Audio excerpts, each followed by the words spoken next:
Le consentement, et plus particulièrement le consentement à l'acte sexuel, c'est l'accord volontaire du plaignant de se livrer à une activité sexuelle. En somme, c'est dire oui à une relation sexuelle avec un partenaire. Et c'est une notion qui a émergé dans les médias à partir de 2017 avec l'affaire MeToo. Avant, on était plutôt sur un concept qui était réservé aux sphères féministes et qui était très peu présent dans la sphère médiatique.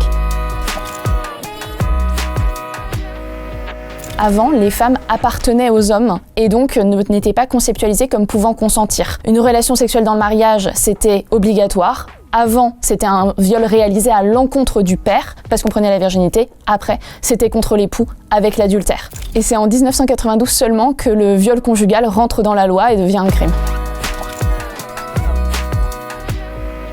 Non, le consentement, c'est pas que pour le sexe, mais une des problématiques, c'est qu'on confond souvent sexualité et génitalité. Or, la sexualité, c'est tout ce qui touche au corps. Donc, le consentement, c'est tout ce qui touche à notre corps et ça passe par toucher l'autre, draguer et toutes ces petites choses du quotidien.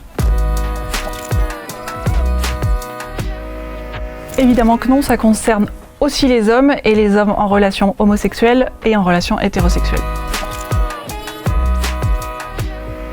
Pour savoir quand l'autre est d'accord, on peut regarder les règles du « je dis oui ».